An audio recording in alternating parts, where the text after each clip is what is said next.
अच्छा, अब मेरे पास जो है वो यहाँ पर हमारी अगली हेडिंग है impact and incidence of taxes. ठीक है, हमारे पास यहाँ पर सबसे पहले एक टर्म है दैट इज अ टैक्स। ठीक है, रिमेंबर वन थिंग, टैक्स की अगर बात की जाए बेटा, तो टैक्स हमेशा हर इंसान के लिए जो उसे पे कर रहा होता है उसके लिए एक बर्डन होता है।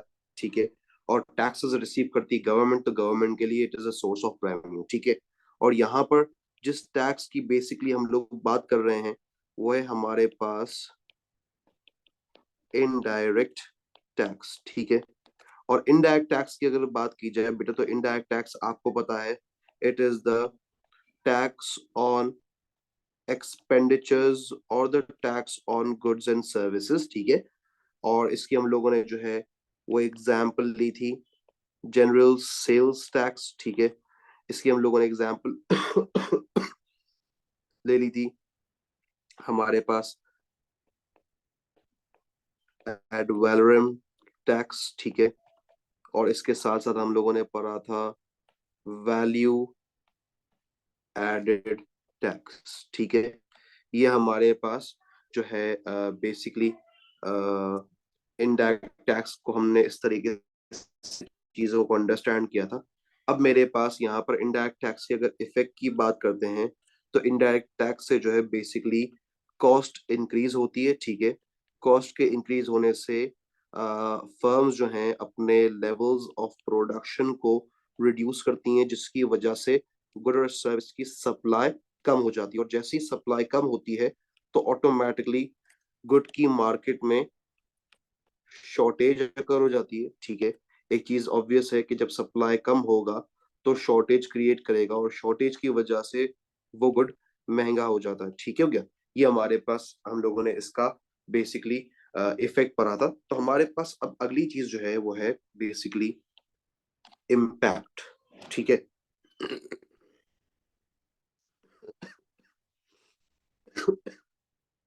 अगर इम्पैक्ट की बात की जाए ना, तो बेटा impact really sorry for the interruption, अगर इम्पैक्ट की बात की जाए ना बेसिकली, तो सबसे पहले हम लोगों ने देखा भाई, अगर टैक्स के इम्पैक्ट की बात की जाए तो भाई टैक्स से जो है वो कॉस्ट इंक्रीज होती है, और टैक्स से जो है वो प्राइसेस भी बढ़ती हैं। ठीक है, अब ये जो टैक्स से कॉस्ट बढ़ रही है और ये जो प्राइसेस इंक्रीज हो रही है, ठीक है ना, तो ये बेसिकली कॉस्ट की अगर बात की जाए तो it is the effect on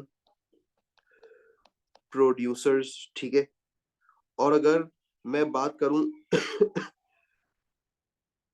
prices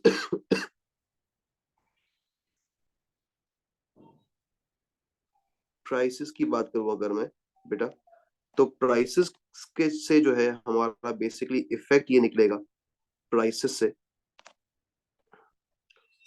it is the effect on consumers. ठीक है, अब अगर मैं सिर्फ और सिर्फ टर्म इम्पैक्ट की आपको डेफिनेशन लिखवा दूं यहाँ पर कि इम्पैक्ट का मतलब क्या होता है।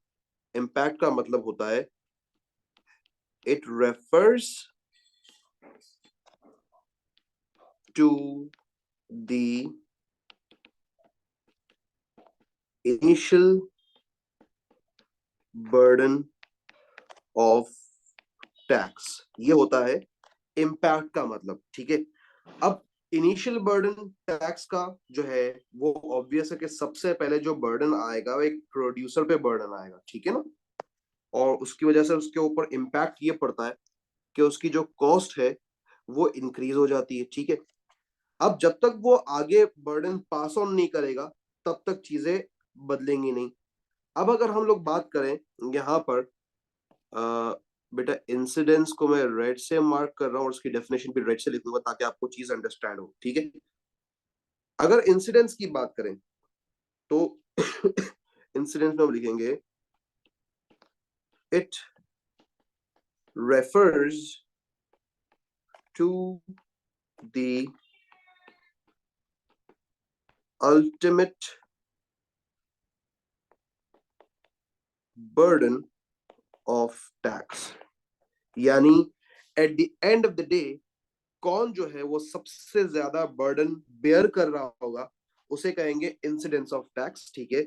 और इम्पैक्ट का क्या मतलब है कि बेसिकली इनिशियल बर्डन किस पे पड़ा है, ठीक है। ये दो डिफरेंट डिफरेंट चीजें। Incidence at the end of the day कौन बर्डन बेयर करेगा, इम्पैक्ट के इनिशियल बर्डन किस पर पड़ रहा होगा। यह हमारे पास बेसिकली इम्पैक्ट एंड इंसिडेंस का मतलब था। क्या मुझे ये दोबारा समझाने की जरूरत है? क्या कोई ऐसा पर्टिकुलर पर्सन जिसे समझ नहीं आया?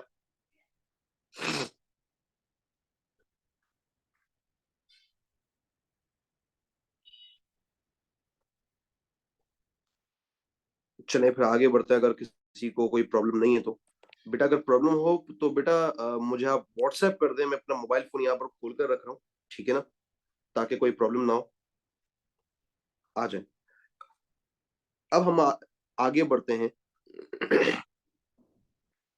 बेटा जब हम टैक्सेस पढ़ते हैं ना, ठीक है ना, तो एक तरफ इनडायरेक्ट टैक्स की बात हुई बेटा, हमारे पास एक तरफ आ जाता है स्पेसिफिक टैक्स, ठीक है।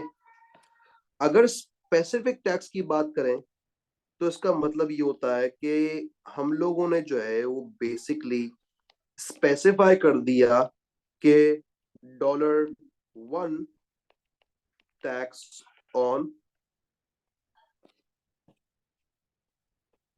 ईच वाटर बॉटल, ठीक है। इसका ये मतलब हुआ कि हम जब बात कर रहे हैं ना ईच वाटर बॉटल की, तो इसीलिए स्पेसिफिक टैक्स का दूसरा नाम होता है पर यूनिट टैक्स, ठीक है। यानी स्पेसिफिक टैक्स हो, पर यूनिट टैक्स हो, उसे जो है वो एक ही बात है बेसिकली। आज आगे बढ़ते हैं। अब जब स्पेसिफिक टैक्स का इफेक्ट देखते हैं तो अब आप नोट करें एक चीज बहुत इंपॉर्टेंट है ये, कि ये जो टैक्स है ये टैक्स कांस्टेंट है, ऐसा ही है। यानी टैक्स का जो अमाउंट है वो चेंज नहीं हो रहा, टैक्स का अमाउंट फिक्स्ड है, ठीक है। आप एक बॉटल लेंगे, $1 टैक्स देना पड़ेगा। 10 बॉटल्स लेंगे, $10 टैक्स देना पड़ेगा, लेकिन पर यूनिट का अगर आप हिसाब लगाते हैं तो वही हो जाता है, ठीक है। और इसमें वाटर बॉटल की प्राइसेस का भी कोई इफेक्ट नहीं है, ठीक है ना। हमें बता दिया गया है गवर्नमेंट की तरफ से भी $1 टैक्स है इसके अंदर, बस बात खत्म हो गई। अब इसको डायग्रामेटिकली किस तरीके से रिप्रेजेंट करते हैं, ऑलवेज रिमेंबर टैक्स की जब बात करेंगे तो टैक्स के लिए ऑब्वियस है एक डायग्राम बनाना जरूरी, जिससे हम समझेंगे चीज को। हमें पता है टैक्स की वजह से सप्लाई इफेक्ट होता है, तो हम डायरेक्ट सिंपल यहां पर एक सप्लाई कर्व ड्रॉ करेंगे, ठीक है। ये हमने सप्लाई कर्व ड्रॉ किया, इधर लिख दिया भाई ये हमारे पास है प्राइसेस, ये हमारे पास है क्वांटिटी सप्लाइड। हमें पता है टैक्स की वजह से सप्लाई जो है वो बैकवर्ड शिफ्ट होता है, ठीक है। ये हम सप्लाई को बैकवर्ड शिफ्ट करेंगे। अब आप नोट करें कि शुरू से लेकर आखिर तक, अगर सप्लाई कर्व की मैं बात करूं तो बेटा शुरू से लेकर आखिर तक दोनों कर्व्स के दरमियान जो डिस्टेंस है वो एग्जैक्टली द सेम है। देखिएगा बेटा, ये मैंने यहां से डिस्टेंस निकाला, एरो बना के अपॉइंट कर दिया इसको, ताकि मुझे समझने में आसानी हो। ये मेरे पास जो डिस्टेंस है between the two supply curves, ठीक है। तो ये इसको मैं इस तरीके से लिखता हूं कि ये मैंने एक डिस्टेंस बनाया बेसिकली, और इस डिस्टेंस को मैं क्या लिखूंगा, basically it is the vertical distance between the two supply curves which is known as, obvious है अब मुझे बताने की जरूरत नहीं है, which is known as per unit tax. अब सवाल ये कि मैंने डिस्टेंस पैरेलल क्यों रखा है, क्योंकि देखो यार टैक्स का जो अमाउंट है ना वो एग्जैक्टली सेम है हर क्वांटिटी पे। हर क्वांटिटी पे जो टैक्स का अमाउंट होगा ना एक यूनिट का वो सेम रहेगा। तो इसीलिए जो distance between the supply curve है वो हमेशा क्या रहेगा, सेम रहेगा। सिर्फ इस वजह से अगर टैक्स का अमाउंट चेंज होगा क्वांटिटी के बढ़ने से, ठीक है ना, तो ऑब्वियस है कि यहां पर चीजें बदलेंगी। अमाउंट का मैं आपको एग्जांपल दे दूं। बेसिकली आप एक यूनिट बाय करते हैं, ठीक है, आपको $1 टैक्स देना है। उसने कोई परसेंटेज कोई परसेंटेज फिक्स नहीं की उसने। उसने कहा भाई $1 टैक्स देना है, कोई परसेंटेज नहीं है, ₹1 का टैक्स है एक बॉटल पर। अब टैक्स का जो रेट है उस रेट के अकॉर्डिंग ही प्राइस बढ़ी होगी और उस रेट के अकॉर्डिंग ही सप्लाई में रिडक्शन आया होगा। तो ये हमारे पास जो सप्लाई का रिडक्शन है, देख सकते हैं आप लोग, मैं मार्क करूंगा, यहां से लेकर यहां तक जो सप्लाई में रिडक्शन आया, ठीक है, तो बेसिकली ये हमारे पास बताया जा रहा है कि भाई ये आपका एरिया ऑफ टैक्स है, ठीक है ना। ये जो आपका है उसे हम लिखेंगे दिस इज दी एरिया, तो नहीं कहेंगे, लाइन कहेंगे। एरिया बनाने के लिए दूसरा गेम करना पड़ेगा, लाइन ऑफ टैक्स। और कौन सा टैक्स है ये, पर यूनिट टैक्स, स्पेसिफिक टैक्स। बेटा मुझे बताएं किसको प्रॉब्लम है। Sir, why did we draw two supply curves? Because एस्टन you are shifting the supply ना इनडायरेक्ट टैक्स की वजह से। क्या होता है बेटा, सप्लाई बैकवर्ड शिफ्ट होता है इनडायरेक्ट टैक्स की वजह से। जी सर। तो इसीलिए तो दो सप्लाई कर्व्स बनाए, क्योंकि इनडायरेक्ट टैक्स का इफेक्ट ऑफ टैक्स बताना है ना, इम्पैक्ट बताना है, इंसिडेंस बताना है। Okay sir. ओके हो गया एस्टन? जी सर, क्लियर। ठीक है। अच्छा अब एक और चीज यहां पर समझिएगा बेटा, यहां पर मैंने एक वर्टिकल डिस्टेंस कुछ इस तरीके का बनाया है, ठीक है ना। अब जाहिर सी बात है कि यार ये टैक्स का जो एरिया है इसमें से कुछ ना कुछ कंज्यूमर को बेयर करना पड़ेगा, कुछ ना कुछ प्रोड्यूसर को बेयर करना पड़ेगा। तो मान लें कि ये हमारे पास जो टैक्स है इसके हम करेंगे दो हिस्से। बेसिकली ये मैंने इसको टू पार्ट्स में डिवाइड कर दिया। अब एक हिस्सा कंज्यूमर को बेयर करना पड़ेगा और एक हिस्सा जो है प्रोड्यूसर को बेयर करना पड़ेगा। ऑब्वियस है कि यार आपको क्या लगता है, जो आप 17% रेस्टोरेंट पे टैक्स देते हैं, तो क्या पूरा टैक्स आप दे रहे हैं? नहीं बेटा, उसका कुछ परसेंट जो है वो प्रोड्यूसर भी दे रहा है, यानी 17% तो उसने आपके ऊपर इम्पोज किया है, उसको शायद ज्यादा आगे पे करना पड़ा। ठीक हो गया।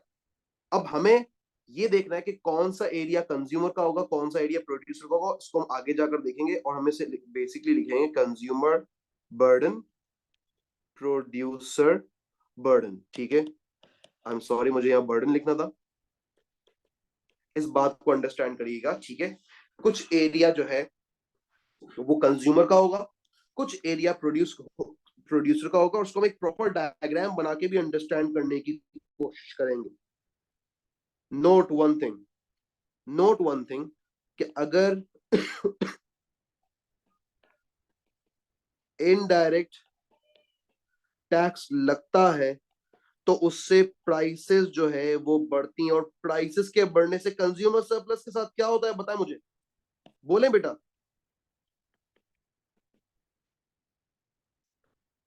Girls boys where are you? Consumer surplus के साथ क्या होगा? अगर प्राइस बढ़ जाएगी तो कंज्यूमर सरप्लस के साथ क्या होगा?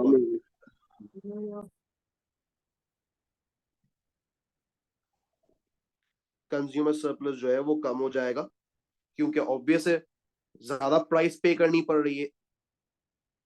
I was able to pay more, but I was willing to pay more. मुझे एक्चुअल में कम पे करना पड़ेगा, लेकिन अगर मुझे एक्चुअल में भी ज्यादा पे करना पड़ेगा तो डिफरेंस कम होगा। इस बात को आपने याद रखना है। मैं इसको इन्वर्टेड कॉमास में लिख रहा हूँ, ठीक है। आगे जाते हैं, अगली चीज देखते हैं। हमने टाइप्स ऑफ टैक्स में एक तो स्पेसिफिक टैक्स किया, अब आ जाते हैं बेसिकली दूसरे टाइप ऑफ टैक्स एक में। सेकंड, एक सेकंड ऊपर कीजिएगा, मुझे पिक्चर लेनी है। जी जी बिल्कुल, आप बेटा पिक्चर ले लें। ठीक है। ठीक है बेटा, चले। अब हमारे पास अगली चीज, दूसरी जो इसके हम इनडायरेक्ट टैक्स के अंदर में एक चीज पढ़नी है, वो है एड वैलोरम टैक्स। ठीक है, आ जाए एड वैलोरम टैक्स को देखते हैं। एड वैलोरम टैक्स होता क्या है? ठीक है, basically ad valorem tax is the tax based on the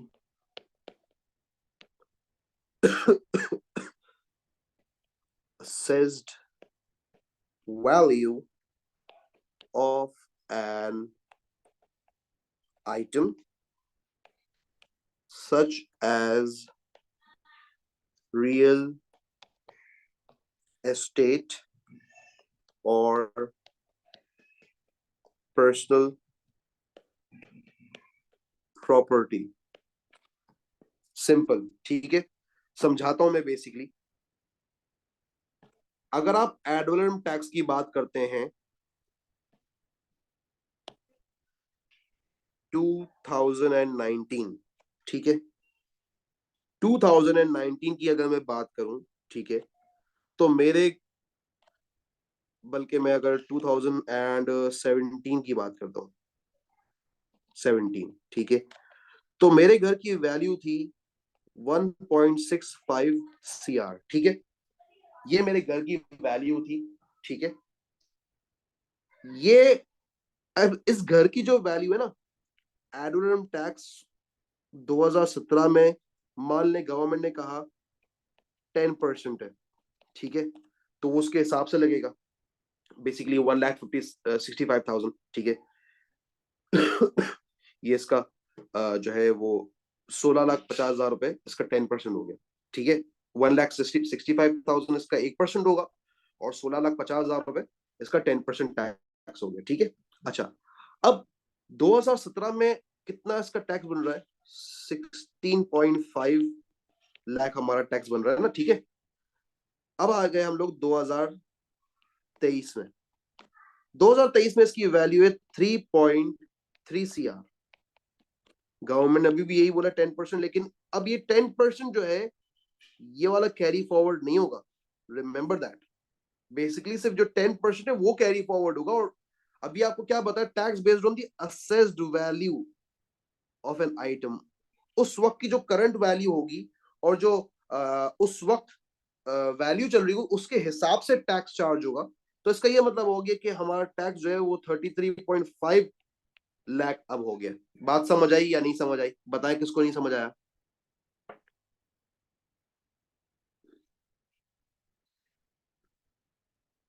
बोले बोले, कौन है जिसको नहीं समझ आया? प्लीज यार, टाइम थोड़ा कम ले यार, जल्दी जल्दी बोले।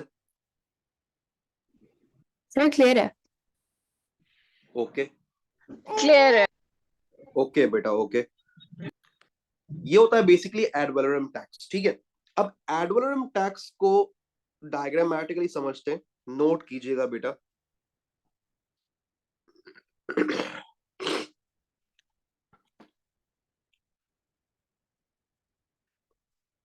ये हम इसकी डायग्राम बनाएंगे। ठीक है, ये हमारे पास एक बेसिक सप्लाई कर्व बन रहा है। ठीक है, अब मेरा आपसे क्वेश्चन है, मुझे आप लोग प्लीज इसका आंसर दे दीजिएगा, क्या टैक्स का अमाउंट सेम है या नहीं है? नॉट सेम, तो फिर नो पैरेलल शिफ्ट। यानी इसका ये मतलब है कि अब जब सप्लाई का शिफ्ट होगा, तो वो कुछ इस तरीके से शिफ्ट होगा, और जो दोनों के दरमियान वर्टिकल डिस्टेंस है, वो कभी भी same, vertical distance between the two supply curve is the tax. ठीक है, अग्रीएबल फैक्ट है ये। लेकिन यहां पर आप देखें, टैक्स का अमाउंट क्या हो रहा है? बढ़ रहा है। ठीक है ना? क्या मेरी बात से कोई डिसएग्री कर रहा है, या किसी को कोई प्रॉब्लम? अगर प्रॉब्लम नहीं है तो बेटा मैं आगे बढ़ूं। No, sir. ये हमारी प्राइस आ गई, ये हमारी क्वांटिटी सप्लाइड आ गई। रिमेंबर हमारे कोर्स में एड वैलोरम टैक्स इतना ही है, जो ज्यादा डिटेल है वो स्पेसिफिक और पर यूनिट टैक्स की है। तो इस चीज को हम लोग यहीं पर वाइंड अप करते हैं, ठीक है। और अब दोबारा से स्पेसिफिक टैक्स की हेडिंग डाल के बेसिक डायग्राम बनाएंगे, ठीक है ना। नोट कीजिएगा बेटा, ये हमारे पास आ गया specific tax that is known as per unit tax, ठीक है। इसको आपने याद रखना है। हमने इसकी एग्जांपल भी ली थी, $1 tax on a water bottle, ठीक है। आ जाए, सबसे पहले इसकी डायग्राम बनाते हैं। एज यू ऑल नो कि ये एक इनडायरेक्ट टैक्स है, इससे सप्लाई इफेक्ट होगा। तो हमने सबसे पहले अपने दो एक्सेस ड्रॉ कर लेने, ठीक है। एक डाउनवर्ड स्लोपिंग डिमांड बनाएंगे, ठीक है, डी लिख देंगे। एक अपवर्ड स्लोपिंग सप्लाई, ठीक है, उसको हम लोग जो है वो एस लिख देंगे। ये एस लिख दिया। जहां इंटरसेक्शन हो रही है वहां से इक्विलिब्रियम डिसाइड होगा सबसे पहले। तो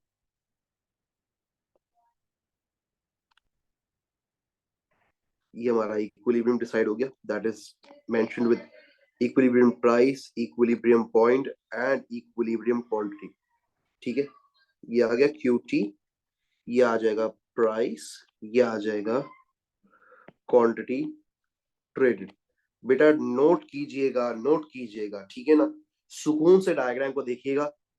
कंज्यूमर सरप्लस के लिए यहाँ पॉइंट ए बनाएंगे, प्रोड्यूसर सरप्लस के लिए यहाँ पॉइंट बी बनाएंगे, ठीक है।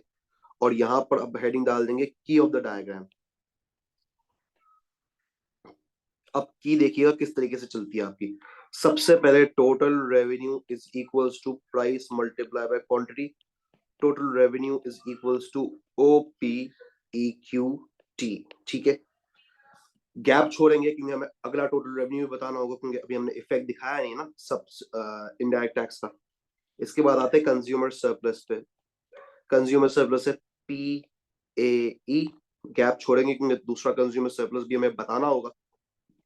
आ जाएंगे प्रोड्यूसर सरप्लस पे, तो वो हमारे पास है PBE, ठीक है। आ जाए, अब हम सप्लाई को शिफ्ट करते हैं। ये मैंने सप्लाई को शिफ्ट कर दिया। रिमेंबर आप सप्लाई पैरेलल शिफ्ट करेंगे। ये आपने सप्लाई को शिफ्ट किया, ठीक है। अब आप देखें, ये आपका वर्टिकल डिस्टेंस बन रहा है, ठीक है। नोट कीजिएगा,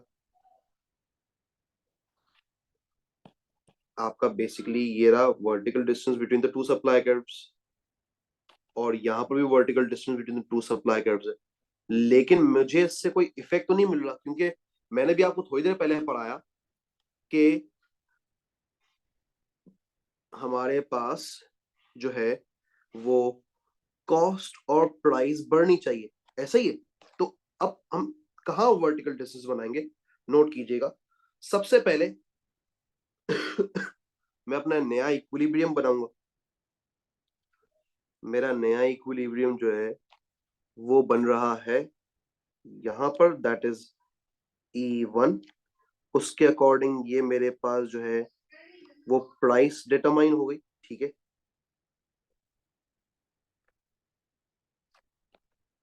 और ये मेरे पास जो है बेसिक क्वांटिटी डिटरमाइन हो गई, ठीक है।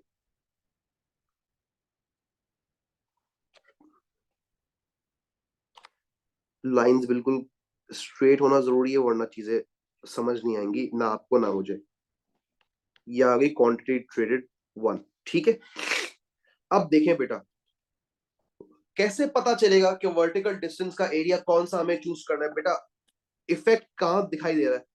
इफेक्ट सिर्फ आपको यहां पर दिखाई दे रहा है।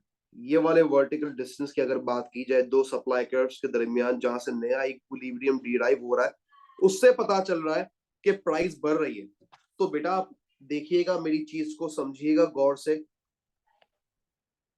मैंने अपने पास वर्टिकल डिस्टेंस निकाल लिया। अभी मैंने आपको थोड़ी देर पहले समझाया था कि वर्टिकल डिस्टेंस दो हिस्सों में डिवाइड होगा। एक हिस्सा ऑलरेडी डिवाइडेड है, यहां पर आप देख सकते हैं ये वाला एरिया।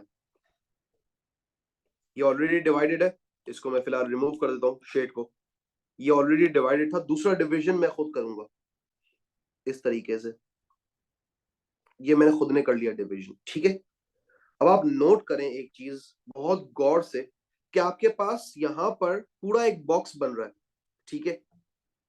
बॉक्स को देखिएगा गौर से, ये आपके पास एक बॉक्स बन रहा है, ठीक है। और उसके बाद आपके पास यहां पर जो है वो दूसरा बॉक्स बन रहा है।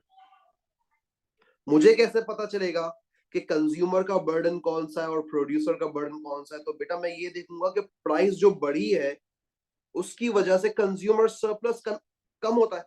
तो अगर कंज्यूमर सरप्लस कम हो रहा है तो ऑटोमेटिकली कंज्यूमर बर्डन बड़ा होगा, ठीक है। तो इसी वजह से रिमेंबर, जो हमारे पास ऊपर वाला एरिया है वो लिखेंगे कंज्यूमर बर्डन, नीचे वाला एरिया लिखेंगे बेटा प्रोड्यूसर बर्डन, ठीक है।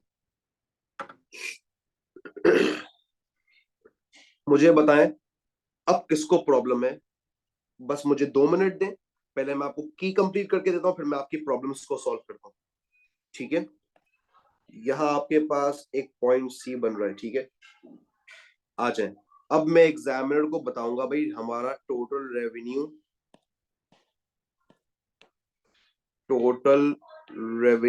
1 क्या है। वो है हमारे पास ओ P1 में, यहाँ P लिखा है मैंने, P1 लिखना भूल गया मैं। ये P1 E1 QT1, ठीक है। ये हमारा नया टोटल रेवेन्यू है। नया कंज्यूमर सरप्लस क्या है देखिए बेटा, वो है P1 E1, ठीक है। जो कि आपको पता है कि कंज्यूमर सरप्लस पहले के मुकाबले में रिड्यूस हुआ है, ठीक है, क्योंकि प्राइस बढ़ी है टैक्स के लगने की वजह से। अब आ जाए प्रोड्यूसर सरप्लस पे, तो प्रोड्यूसर सरप्लस का एरिया आप नोट करें P1 CE1, ठीक है। पहले के मुकाबले में ये भी छोटा हो गया। क्यों छोटा हो गया? क्योंकि भाई जाहिर सी बात है कॉस्ट भी बढ़ती है ना और प्राइस भी बढ़ती है। दूसरी चीज, हमारे पास रेड से मैंने वर्टिकल डिस्टेंस बनाया तो रेड से लिखूंगा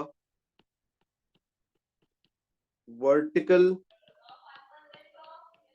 distance between the two supply curves is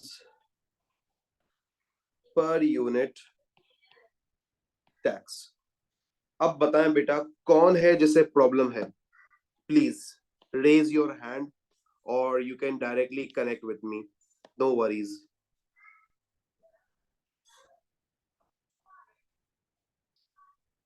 कौन है जिसे प्रॉब्लम है?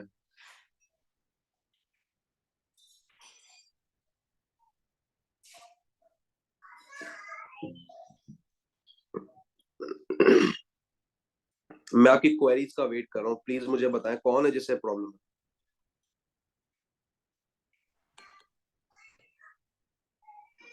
No queries yet. मुझे ऐसा क्यों लग रहा है कि आपको समझ नहीं आया? समझ आ गया। आ गया समझ? चले आयशा के अलावा भी कोई बोल दे बेटा। Yes sir. Yes, sir, understand. Okay okay, चलें फिर आगे बढ़ते हैं। ये हमारे पास हमने एक जनरल केस किया था, लेकिन जरूरी नहीं है हर गुड जनरली हो। कुछ गुड्स में इलास्टिसिटी डिफरेंट भी होता है, आपने इलास्टिसिटी तो पढ़ा हुआ है, ठीक है ना। और इलास्टिसिटी डिमांड यहाँ बड़ा यूजफुल है।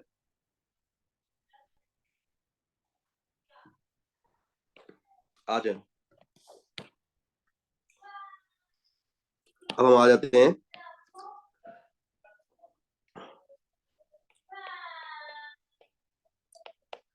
elasticities एंड टैक्स, ठीक है। तो हमारे पास हमने जो सबसे पहली इलास्टिसिटी बेसिकली अपने पास हम लोगों ने पढ़ी थी, वो हम लोगों ने पढ़ा था इलास्टिक डिमांड, ठीक है।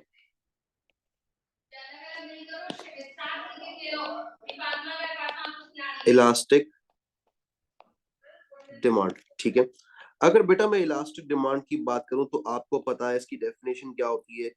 प्राइस थोड़े से परसेंटेज से भी अगर बढ़ जाए या गिर जाए तो उसके अकॉर्डिंग जो है वो हाई रिस्पॉन्सिवनेस की वजह से क्वांटिटी डिमांड का जो इफेक्ट है वो बहुत ज्यादा आ रहा होता है। ठीक है, तो ये हाई रिस्पॉन्सिवनेस का इफेक्ट हम लोगों ने देख लिया। ठीक है, अच्छा हमें पता है कि इस गुड के जो है वो हमारे पास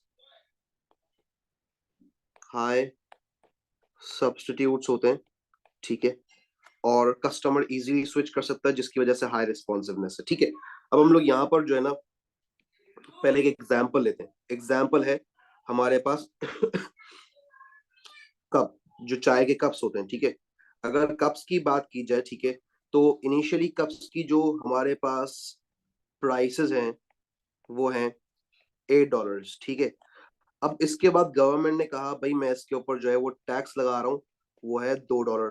अब क्वेश्चन ये है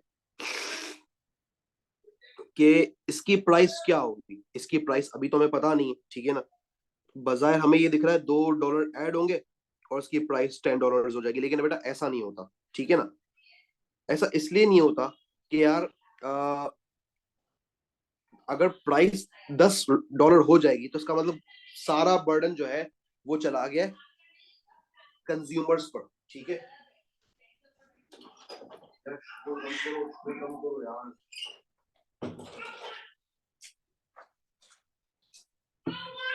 ठीक है, तो अब इसके अकॉर्डिंग जो है बेसिकली अब हम क्या करेंगे। अब इलास्टिक डिमांड है, कस्टमर के पास बहुत ऑप्शंस हैं।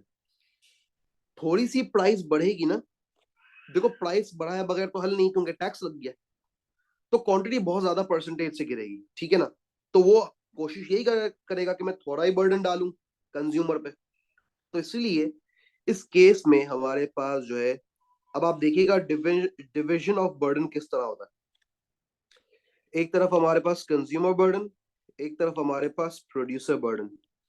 कंज्यूमर बर्डन की अगर बात करें तो बेटा प्रोड्यूसर को पता है कि इसके पास हजारों ऑप्शंस हैं, तो इसीलिए वो क्या करेगा, ज्यादातर बर्डन खुद बेयर करेगा और कम से कम बर्डन जो है वो पास करेगा। लेट्स से फॉर एग्जांपल $0.25 वो पास करेगा और $1.75 खुद बेयर कर रहा होगा। ऐसा क्यों कर रहा है वो पागल नहीं है, वो ऐसा इसलिए कर रहा है कि गुड की इलास्टिसिटी इलास्टिक है, क्योंकि गुड जो है वो लोगों के लिए एक लग्जरी गुड है, इसीलिए उसे ज्यादा बर्डन बेयर करना पड़ता है।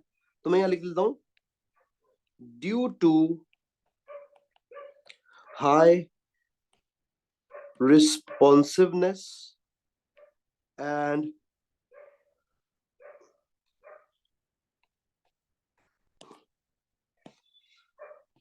high substitutes, most of the burden is bared by producers। ठीक है, ये हमारे पास केस है। ठीक है, अब डायग्राम बनाते हैं और इसको डायग्रामेटिकली समझते हैं कि क्या वाकई में हम लोगों ने जो किया है क्या वो सही किया है। अब इसका ये मतलब है कि प्राइस जो बढ़ेगी वो कम परसेंटेज से बढ़ेगी। ठीक है ना, और बाकी सारा बर्डन वो खुद बेयर करेगा, तो इसका ये मतलब है कि प्राइस जो है वो 8.25 आगे कोट की जाएगी। ठीक है, ये पुरानी ये ओल्ड प्राइसेस थी, रिमेंबर बेटा, ये ओल्ड प्राइस चल रही थी। ठीक है,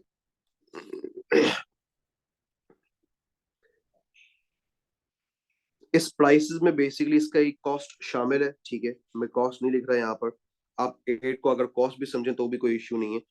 आप देखें बेटा, ये हमने अपने पास जो है वो एक डाउनवर्ड स्लोपिंग डिमांड। अब डाउनवर्ड स्लोपिंग डिमांड बेटा इलास्टिक बनेगा, वो अब नॉर्मल नहीं बनेगा, वो अब इलास्टिक बनेगा, क्योंकि मैं इलास्टिक डिमांड की बात कर रहा हूँ with a normal supply curve. ठीक है, ये मैंने अपने पास एक नॉर्मल सप्लाई कर्व बना दिया, इलास्टिक डिमांड बना दिया, लेबल कर लिया प्राइसेस एंड क्वांटिटी।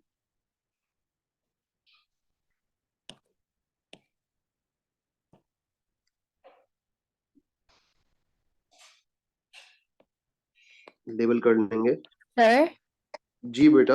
ये आपने इलास्टिक कब बनाया नहीं है? इलास्टिक तो बना है डिमांड। ये इलास्टिक के नहीं होता।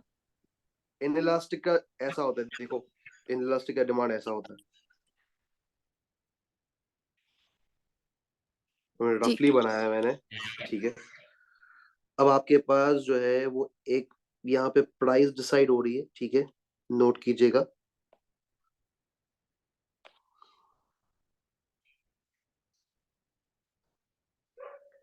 और ये आपके पास एक क्वांटिटी डिसाइड हो रही है, ठीक है। This is P, this is Q T. और ये आपके पास बन जाएगा इस वक्त का इक्विलिब्रियम, ठीक है।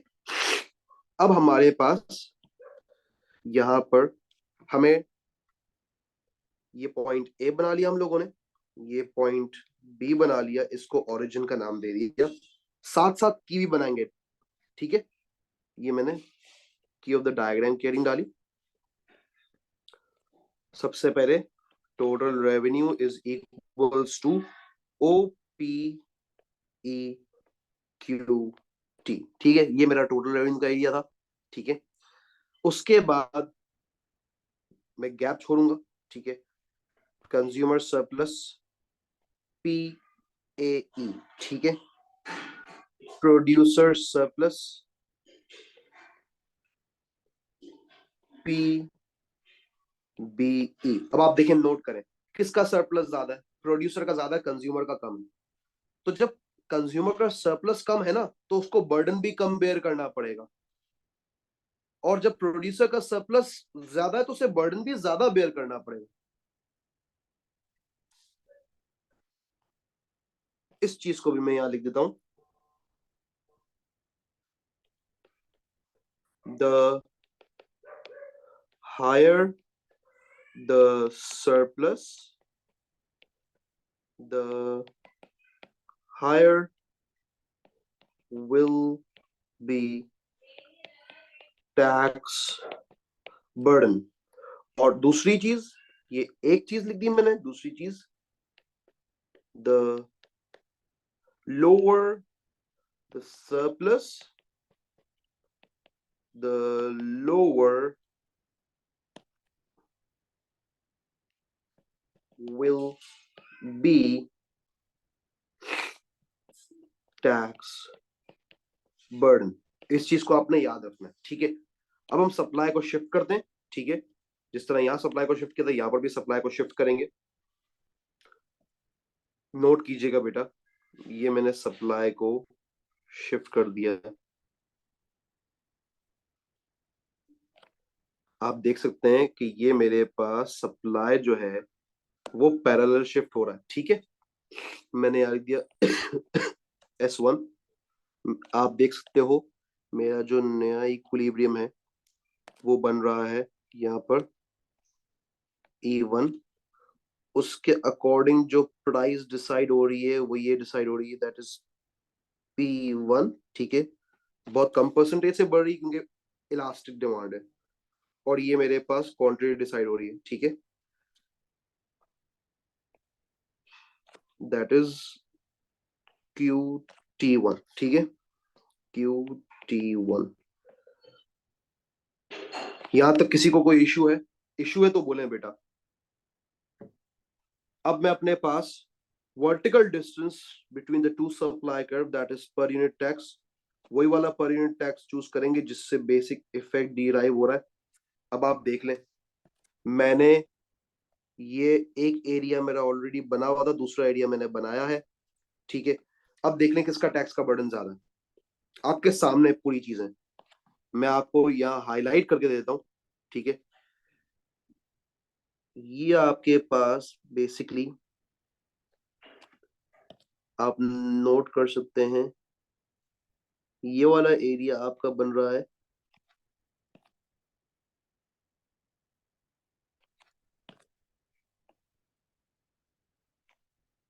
कंज्यूमर का बर्डन, ठीक है। ये मैंने रेड से आउटलाइन कर दिया इसको, ठीक है ना।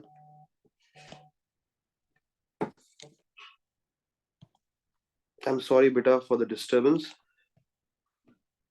ये मैंने इसको हाईलाइट कर दिया, ठीक है। ये कंज्यूमर बर्डन बन रहा है, ठीक है। अब आ जाते हैं प्रोड्यूसर बर्डन पे। नोट कीजिएगा बेटा, चीजें बहुत डिफरेंट है ये, ठीक है, प्लीज नोट कीजिएगा।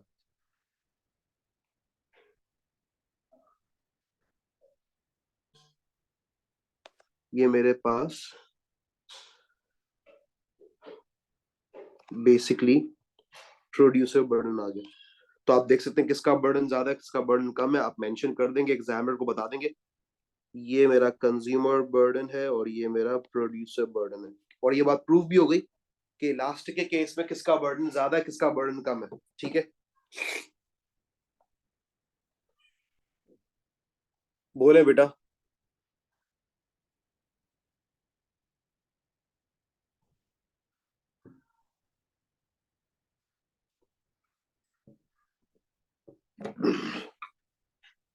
बोले किसको प्रॉब्लम है।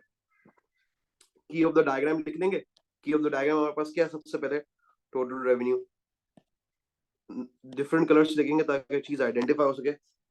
सबसे पहले लिखा टोटल रेवेन्यू 1 हमारे पास है ओ P1 E1 QT1। ये टोटल रेवेन्यू हो गया। कंज्यूमर सरप्लस पे आ जाते हैं। कंज्यूमर सरप्लस हमारे पास है P1 AE1।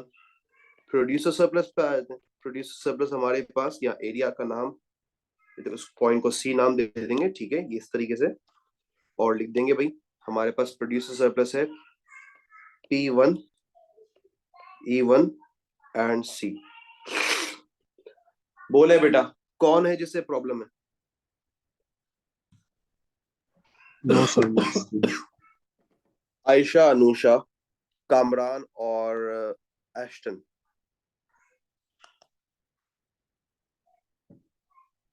No problem, sir. Sir clear है। पक्की बात है मेरी प्यारी बहना। यस। और कामरान मेरे ब्रदर। Clear है सर। चलो फिर इसके आप लोग स्क्रीनशॉट ले लें, फिर आप लोगों से इंशाल्लाह नेक्स्ट क्लास में मुलाकात करते हैं। यहाँ पर हमारे क्लास एंड हो जाती है। सो गाइस टेक केयर, खुदा हाफिज।